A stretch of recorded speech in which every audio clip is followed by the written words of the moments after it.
অসমীয়া গহনাই GI tag পাইছে, এইটো আমাৰ কাৰণে বহুত গৌৰৱৰ কথা। কাৰণ অসমখনতে আগতে সোণ কমাই, কাৰণ সোৱণশিৰিত সোণ পায় বুলি কয়। তেতিয়াৰ পৰাই আমাৰ প্ৰাকৃতিকভাৱেও আমাৰ ইয়াত কেঁচা সোণটো চলি আহিছিলে, আৰু এতিয়াতো বহুত ডুপ্লিকেট হোৱাৰ কাৰণে জিআই টেগ যেতিয়া পালে তেতিয়া এটা স্বীকৃতি পালে, আৰু এই স্বীকৃতিটোৱে আমাৰ অসমীয়া গহনাৰ প্ৰতি মানুহৰ আগ্ৰহটো বঢ়াব।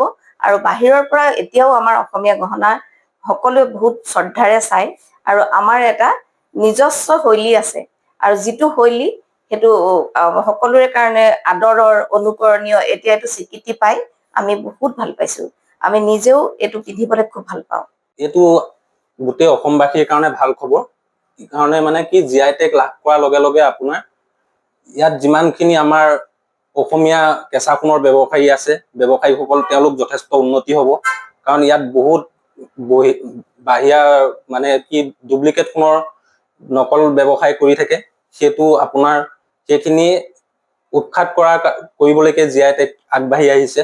যাৰ কাৰণে আমাৰ বৰ্তমান কেঁচা সোণৰ যোনখিনি ধৰক কৰ্মচাৰীৰ পৰা ধৰি আমাৰ উৎকল বনিয়াদ্বীপ ৰন্থলী গাঁও গোটেই বাসিন্দা বৰপেটীয়া মানুহখিনি জড়িত হৈ আছে, তেওঁলোক সকলোৱে মানে কি এতিয়া সুকলমে আগবাঢ়ি যাব পাৰিব, আৰু অসমীয়া গহনা আৰু যথেষ্ট আগবাঢ়ি যাব পাৰিব।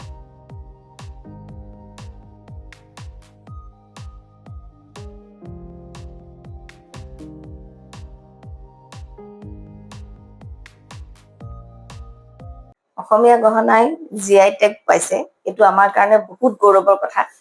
কাৰণ অসমখনতে আগতে সোণ কমাই, কাৰণ সোৱণশিৰিত সোণ পায় বুলি কয়।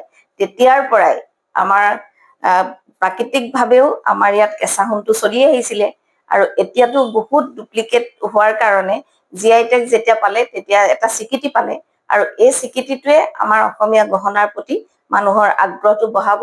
আৰু বাহিৰৰ পৰা এতিয়াও আমাৰ অসমীয়া গহনা সকলোৱে বহুত শ্ৰদ্ধাৰে চায়, আৰু আমাৰ এটা নিজস্ব শৈলী আছে, আৰু যিটো শৈলী সেইটো সকলোৰে কাৰণে আদৰৰ অনুকৰণীয়। এতিয়া এইটো স্বীকৃতি পাই আমি বহুত ভাল পাইছো, আমি নিজেও এইটো পিন্ধিবলৈ খুব ভাল পাওঁ।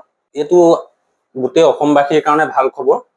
কাৰণে মানে কি জিআই টেগ লাভ কৰাৰ লগে লগে আপোনাৰ ইয়াত যিমানখিনি আমাৰ অসমীয়া কেঁচা সোণৰ ব্যৱসায়ী আছে, ব্যৱসায়ীসকল তেওঁলোক যথেষ্ট উন্নতি হ'ব।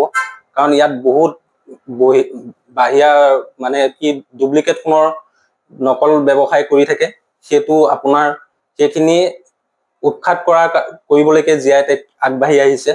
যাৰ কাৰণে আমাৰ বৰ্তমান কেঁচা সোণৰ যোনখিনি ধৰক কৰ্মচাৰীৰ পৰা ধৰি আমাৰ উৎকল বনিয়াদ্বীপ ৰন্থলী গাঁও গোটেই বাসিন্দা বৰপেটীয়া মানুহখিনি জড়িত হৈ আছে, তেওঁলোক সকলোৱে মানে কি এতিয়া সুকলমে আগবাঢ়ি যাব পাৰিব, আৰু অসমীয়া গহনা আৰু যথেষ্ট আগবাঢ়ি যাব পাৰিব। যিকোনো খবৰৰ বাবে যোগাযোগ কৰক 7099017330 লগতে 7099017110 নম্বৰত।